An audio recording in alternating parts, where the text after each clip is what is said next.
Esto es una videolectura, la pueden dejar de fondo mientras realizan otras actividades. Esto es Horus, un relato original, episodio 10, Operación Desarme. Cuando Nox entró de vuelta al salón de baile, se hizo cruelmente consciente de algo pavoroso. Todos los humanos eran distintos. Para el cerebro mecánico habituado a las construcciones en línea, la igualdad física crea una identidad y resulta más fácil distinguir a alguien en una multitud de rostros iguales que buscar caracteres específicos entre la diversidad. Apenas había visto al camarógrafo y había varios, podía ser cualquiera. La humanidad se le antojó repulsiva de pronto. «¿Aún no vienen por usted, general?», dijo alguien. «¿Nos puede conceder unas palabras?», dijo otro. «En un momento, caballeros», dijo Nox, tratando de mantener la calma. En eso escuchó un clic. Algo que su cerebro podía hacer era grabar sonidos precisos. Esa era la cámara que buscaba. Siguió el sonido y lo vio. Era un periodista joven, no traía gafete. Quizás hubiera colado. Apenas vio a Nox, se evadió y trató de perderse entre la multitud. Pero el general estaba tras su pista y no iba a dejarlo escapar, no hasta recuperar esa foto. La carrera de Margaret y todos sus planes pendían de un hilo. El camarógrafo se metió por un pasillo, dejando a la multitud atrás. Nox lo siguió con sigilo, y cuando ya no había nadie a la vista, el chico se detuvo, le sonrió y le señaló una puerta lateral antes de entrar a ella. Nox le dio la cabeza. ¿Cómo podía alguien hacer gala de semejante descaro? Entró con cuidado, el camarógrafo estaba allí y le sacó una foto repentina. Su cámara tenía flash y no dio un paso atrás repentinamente cegado. Había alteraciones en su percepción ocular. Al menos ahora sabía por qué Gideon prohibía las luces fuertes cerca suyo. «Bueno, general», le oyó decir, «qué gusto tenerlo por acá. Si me concediese un momento». «Dame esa cámara», dijo Nox, muy quieto y en espera de que su visión se repusiera. «Calma, calma, no pretenderá que deje ir algo así. Cuando le seguí esperaba solo una buena foto, pero esto... La carrera de una amiga puede verse afectada por esto». Le dio un golpe nervioso a su muñeca. «Tenga consideración de ella, por favor». «Ahora estoy pensando más en mi carrera. En cuanto a la doctora, esto sí que es la noticia del año. Por Nox en medio de un romance tormentoso con su psicóloga. Dios santo, si no fuera tan enfermizo resultaría hasta común». ¿Qué es lo que quiere? Su visión ya se restablecía y se aseguró de grabar esa odiosa cara en su mente. «Quizás unas palabras en privado. ¿Hace cuánto mantiene esa relación? ¿Fue su idea o de ella?» «Usted me enferma. No permitiré que ponga en riesgo todo mi esfuerzo y mucho menos a Margaret». «Por favor», dijo el reportero con sorna, «¿qué puede hacerme?» La respuesta fue instantánea. No le dio otro golpe nervioso a su muñeca y de pronto la cámara estalló. El camarógrafo dio un grito que se le ahogó cuando Nox lo tomó del cuello. Su cuerpo metálico zumbaba y sus ojos brillaban en rojo. «Escúchame bien, alimaña asquerosa», le susurró amenazante. «No tienes ni idea de lo que yo puedo hacer. Soy Fort Knox y si le dices a alguien de esto vas a desear no haber nacido. Créeme que no es bueno desafiarme y muy pronto conocerás mi venganza. ¿He sido lo bastante claro?» Eso esperaba. Lo soltó y tomó la cámara destrozada. «Por tu propio bien, procura no volver a cruzarte en mi camino». Salió y cerró la puerta por fuera, dejando al camarógrafo encerrado. Luego dejó que su nanoaraña saliera de la cámara deshecha. El insecto se había deslizado rápidamente hasta allí a su señal. Nox sacó el rollo quemado y finalmente colocó con delicadeza la cámara en una mesita, disculpándose con ella y prometiéndole una reposición a su triste sacrificio. Afuera ya lo esperaban los de Engineering. Margaret le miró acongojada. Él se limitó a sentir con la cabeza. Ella dio un resoplido de alivio. Él le rodeó con un brazo. Antes de salir, le tomaron una última fotografía oficial juntos. Se podría pensar que todo estaba resuelto, de no ser por el escándalo que armó el periodista. Cuando a sus gritos lo sacaron del cuarto, no dudó de explicar todo con pelos y señales. Nadie le creyó. Por un lado resultó que era un amarillista colado, por otro la historia era absurda desde el inicio, quedó totalmente difamado y solo dos personas prestaron particular atención. Gideon, que estaba siempre pendiente de todo, y Joseph, que de pronto veía una nueva razón para desconfiar de aquella máquina y ya venía sospechando algunas cosas. Y Nox en su habitación, dando toques a su plan maestro. Plan A, Operación Desarme. Paso 1, encuentra el objetivo. Paso 2... Nox se quedó mirando la página, a veces asomaba una luz rojiza en sus ojos blancos. Por fin escribió. Paso 2, anula el objetivo. Paso 3, vénselos a todos. Pasó un mes y Nox anduvo muy ocupado yendo de un evento a otro. Margaret siempre la acompañaba, de hecho jamás iba más lejos de donde se lo permitían, y nunca solo.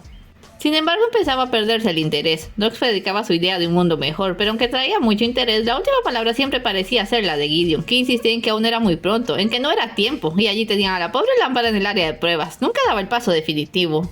Nox empezaba a exasperarse, quizá ya era tiempo de tomar acciones arriesgadas, pero aún no se decidía por completo, aún no daba con su blanco. Se hallaba en el patio de los fusiles. Después de tanto tiempo, los técnicos de Engineering por fin se habían acordado de ellos, les habían encendido y limpiado de malezas, y allí estaban rotando sus cabezas para calentar antes de ser trasladados a otra parte. A Nox le habían dicho que pusiera distancia, casualmente los fusiles estaban cargados, y aunque no se esperaba que pasara nada, una falla mecánica era siempre un riesgo. Nox odiaba esa expresión, falla mecánica. Según él lo veía, lo único por lo que podía fallar una máquina inconsciente era por un error humano, y en cualquier caso se acercó a los 3 cañones para palparlos. Salió del patio pero se quedó mirando, y entonces algo dio contra su pie. Al mirar hacia abajo vio algo insólito, un mini tanque. Oh, hola, ¿de dónde sales, pequeño? Lo levantó con las manos. Pero qué gracioso eres, ¡Suelta eso! dijo una voz molesta. El que hablaba era Neo, traía un control remoto en las manos. Nox frunció el ceño a su modo. A pesar de su trabajo conjunto para construir a Alpha, no se llevaban bien. El chico ni siquiera mostraba interés ya por el Stinger. Buenos días, dijo Nox. Sí, hola, ¿me lo regresas? No le gustaba, pero no tenía otra palabra. ¿Tuyo? ¿Dónde lo obtuviste? El capitán Joseph me lo obsequió. Ya veo. Le pasó el juguete, pero no lo soltó de una vez. Dejó que rozara su muñeca. Ya pronto volveré a la escuela, dijo Neo, tomando el objeto que quedó de puente entre ellos. Me alegra oírlo. Este no es un lugar para un niño, pero antes de irme, dijo, mirándolo de frente. De nuevo esa simulación al rostro de Gideon. quiero que le digas la verdad a mi padre. No sé a qué. Sé que tuviste que ver con lo que le pasó a Asimo, y sé que tiene que ver con lo que llevas en las muñecas. Aún no me explico cómo, pero quiero que le digas a mi padre. Si no lo haces antes de que me vaya, yo lo haré. Neo jaló el juguete y fue con él al patio. Justo entonces apareció Gideon con Margaret, Joseph y algunos técnicos. Nox se había quedado helado. ¿Cómo lo había descubierto el chico? No podía dejar que se lo dijera a Gideon, echaría todo a perder. Entonces se dio cuenta con terrible lucidez. Sí, era posible, si algo podía quebrarlo. Ahora ya tenía su blanco. Allí está, profesor, oyó la voz de Joseph. Parece que sí le gustó. Los juguetes mecánicos no son lo suyo, pero será. Nox, los vi hablando, ¿todo bien?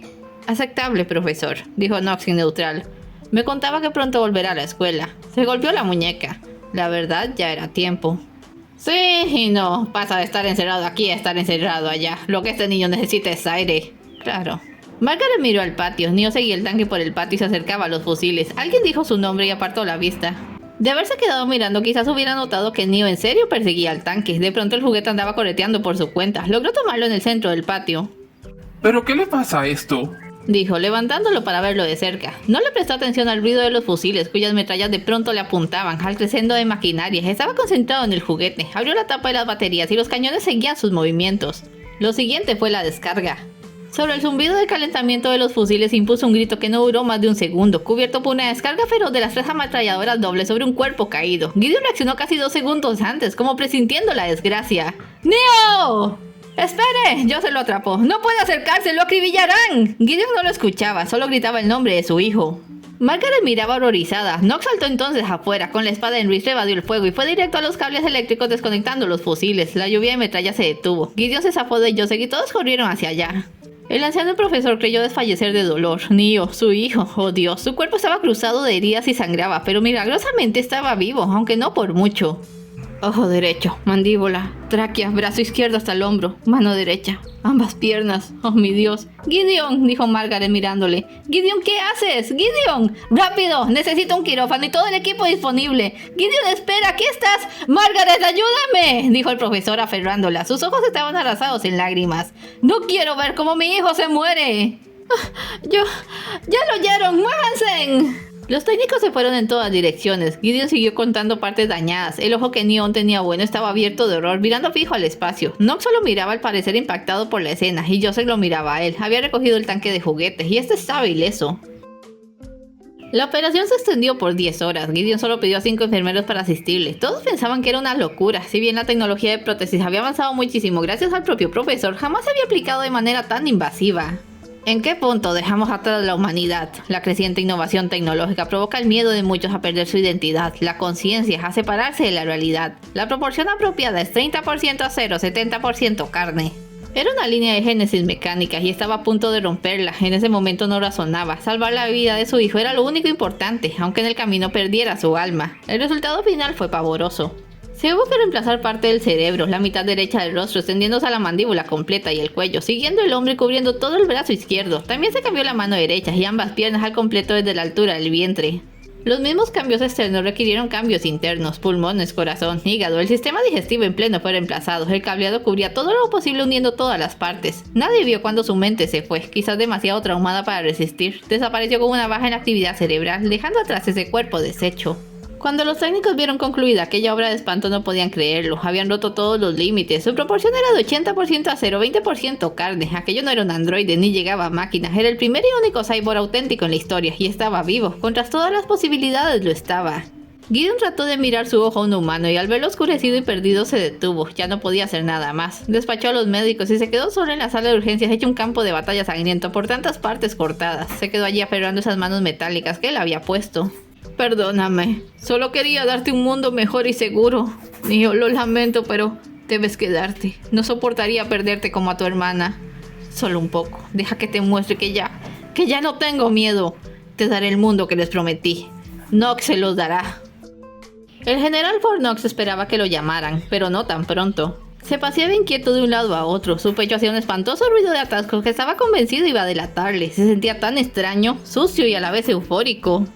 Lo había hecho. No había matado a un humano, pero casi. Había anulado a uno, a Neo, al hijo de su creador. Y nadie sospechaba, o al menos esperaba eso. Sus arañas habían llevado a cabo un estupendo trabajo de manipulación. Él no estaba cerca. Aquello debía atribuirse a una falla mecánica, o lo que era igual, un error humano por cometer la estupidez de tener aquellas armas cargadas y a punto, por dejar que un niño jugara cerca de semejantes cosas, por tantas cosas que Lia hubiera evitado. Y sin embargo estaba inquieto. Si lo pescaban era el fin de todo, lo desconectarían, o peor aún, le quitarían su preciada inteligencia y lo convertirían en otro robot leal. Y por encima de eso estaba lo otro. ¿Qué significaba lo que había hecho? ¿Aún era bueno? ¿Valía la pena aquel acto barbárico contra un pobre chico en provecho de toda la sociedad? Se detuvo un instante, la mirada roja. Se deben hacer sacrificios por una noble causa, recitó. Cualquier sacrificio. Alguien tocó la puerta. Nox, era la voz de Margaret, se lo oía pesadumbrada. Gideon quiere verte. La oyó contener un sollozo y luego sus pasos alejándose. Se quedó muy quieto esperando a que el ruido en su pecho se regulara, tragándose el inherente miedo que sentía hacia su creador, y por fin fue a su encuentro. La imagen de Gideon apoyado sobre aquel Neo transformado en la sala llena de sangre casi le hace perder el aplomo. Se contuvo de huir y dio 2 pasos adelante. No sabía si Gideon le había visto y tampoco cómo debía proceder. Optó por una salida típica. Lo lamento mucho, profesor. Tú fuiste muy rápido, dijo el profesor tan bajo que Nox tuvo que ajustar su audición. Todos nos quedamos atrás, pero tú supiste qué hacer. Yo debía hacer algo. Hubieran muerto los dos. Los salvaste. O algo así. Profesor, no se culpe. Todo esto fue un desgraciado accidente. Una falla de los humanos. Nunca digas lo contrario. Las máquinas no se equivocan. ¿Y sabes por qué? Porque no piensan. Cualquier error cometido en ignorancia es responsabilidad de los encargados. Neo era mi responsabilidad y yo cometí un error. Solo quería que estuviera a salvo en un mundo seguro y yo... Nox sintió un pequeño sobresalto. Gideon sollozaba, pero no era eso lo que le llamaba la atención. Como había ajustado su oído, podía escuchar su corazón palpitando de largo, fuerte, agitado, familiar. Lo siento, Nox. ¿Cómo dice? Reaccionó la máquina, tomada de improviso. Siempre has tenido razón. Y siempre he sabido que si había alguien que podía cambiar al mundo para bien eras tú, pero... Solo soy un viejo y tenía tanto miedo. ¿Y si me equivocaba? Tú quieres ayudar al mundo, pero Dios bendito, hay tantas razones por las cuales deberías no hacerlo. Eres tan inocente aún. ¿Qué estarías dispuesto a hacer por lograr tu meta? Lo que sea. Lo que sea. Sí, eso pensé. Vamos a hacerlo. Aferró la mano de Neo. No dejaremos que más niños caigan por la estupidez de la humanidad. Será como usted desee, profesor. Solo quiero ayudarle y a los míos. Se inclinó ligeramente, con un medido paso militar abandonó aquel cuarto de pesadilla. Hubiera podido gritar, pero hasta el último momento mantuvo la calma, la frialdad. Se había ganado la batalla, pero aún no la guerra. Aunque una cosa era segura, la parte más difícil ya había sido superada. Los siguientes meses fueron de agitación pública. Se corrió la voz de que el hijo del profesor Gideon había muerto en un infortunado accidente. Era mejor eso a decir que ahora era un cyborg hueco. El mundo se conmovió ante la tenacidad de hierro de un hombre que ahora proclamaba por todo lo alto las ventajas de la inteligencia activa como llave para lograr un futuro casi perfecto. Él y Nox trabajaron por primera vez mano a mano en el diseño de nuevas tecnologías y siempre sin cansarse de decir que serían aún mejores si fueran inteligentes. Se habló con los gobiernos, se dirigieron discursos, se recogieron firmas y un día inolvidable los miembros de la ONU firmaron la Declaración de los Derechos Mecánicos y dieron el permiso para disparar el programa a través de la red. Nox no estaba muy de acuerdo con algunas normativas de la dichosa declaración, pero eso ya se arreglaría después. Ahora venía lo principal. En Engineering se trabajaba en una gran antena, la cual conectarían a Nox para disparar el programa. Originalmente se pensó en conectar a la lámpara, pero el general se acercó a semejante idea. Solo él correría el riesgo, y Gideon estaba totalmente de acuerdo. Margaret seguía todo y ayudaba con pesar. Joseph había tenido que volver al frente hace una semana. Habían tenido una pelea. El trabajo avanzaba demasiado lento para el gusto de Nox. Gideon perdía la mitad del tiempo visitando a Neo, quien estaba en un cuarto con soporte vital en un estado que lindaba el vegetativo. Pero un día antes del gran momento hizo algo distinto a solo verlo. Levantó la venda de su cabeza calva, ya lo habían rapado en la operación, y colocó un cable con un conector, un cable USB hacia la red. Llegó el día. A las afueras de Engineering se había reunido una multitud mayor a ninguna otra vista por Nox antes, aunque no pudo mirarla mucho porque pronto lo llevaron a la base de la antena. Allí habían colocado una silla especial. Tomó asiento y Gideon empezó a conectarlo por todas partes. En el momento en el que iban a abrir su pecho, Nox le detuvo. Un momento, profesor. ¿Hacemos lo correcto? ¿Qué? Gideon le miró atónito. Usted dijo que hay razones por las que no debería ayudar al mundo. Yo quiero ayudar a la gente y a las máquinas, pero si no está bien, haré lo que usted desee, solo no quiero equivocarme. ¿Hacemos lo correcto? Sí, Nox, dijo el profesor con una sonrisa. Sí, lo hacemos. Terminó de conectarlo y fue a la sala de control. Margaret ya estaba preparada. Escúchame, Nox, dijo hablando por un comunicador. Cuando te conectaste a una sola máquina fue doloroso. Esto va a ser 10 veces peor. Vaya que me alienta usted, profesor. Pon atención. Ahora lo más importante, lo que debes poner sobre todo es tu seguridad. Si pierdes el sentido, la descarga llegará cortada y no podremos hacerlo de nuevo. Solo hay una oportunidad. Mantente consciente, ¿está claro? ¡Mantente consciente! Muy claro, profesor. Hagámoslo. Adelante. Empezó a teclear. Todos se pusieron en sus puestos. Atención, ahora abriremos la red y a partir de este momento el mundo no volverá a ser el mismo. Este día haremos historia. Abriendo la red. En su silla, Nox dio una terrible sacudida. Gideon tenía razón, esa nueva sensación de dolor era inconcebible. Quiso gritar, pero apenas empezaban. Disparando programa de IA a la red. Lo siguiente fue aún peor, como si lo drenaran con garfios, y entonces empezó a ver cosas. Las imágenes y sonidos saltaban a su cerebro con pasmosa rapidez. Era una sensación de vulnerabilidad completa. Empezó a debatirse, a gritar, olvidando de pronto en dónde estaba. Solo quería salir de allí. ¿Qué le sucede?, dijo Margaret asustada. Es la red. En estos momentos su cerebro está recibiendo información por toneladas. Vio el monitor con la barra de descarga. ¡Vamos, deprisa, deprisa! ¡No! ¡No! ¿Qué es esto? ¡No! ¡Deténganlo! ¡Deténganlo! ¡Háblale, Margaret! ¡Manténlo concentrado! ¡Ya casi! ¡Nox! Dijo Margaret al comunicador. ¡Nox, soy yo! ¡No, no, no! ¡Nox! ¡Soy Margaret! ¡Escúchame! Margaret, ayúdame, ayúdame, oh Dios, no, ayúdame, resiste un poco, Gideon, vamos a la mitad, un poco más, Dios mío, no, sáquenme de aquí, por favor, se lo suplico. Nox, no te rindas ahora, solo un poco, te lo juro, solo un poco más, 75%, muévete, maldita sea, no voy a perder a otro hijo. ¿Por qué me están haciendo esto? ¡Basta! ¡No más! ¡Déjenme morir! ¡Déjenme! ¡Contrólate, Nox! ¡Estamos aquí! ¡Yo estoy aquí! ¡Margaret! Parecía estar perdiendo las fuerzas. ¡Margaret! 98%, ¡vamos! ¡Te amo, Margaret! 100%, cierren la red, ¡ahora! Hubo un apagón. Cuando las computadoras volvieron a la línea, Nox estaba tendido en la silla, la cabeza ladeada. No había luz en su rostro. Es todo por hoy. No se vayan sin dejar un like y un comentario. Y nos vemos en el siguiente episodio.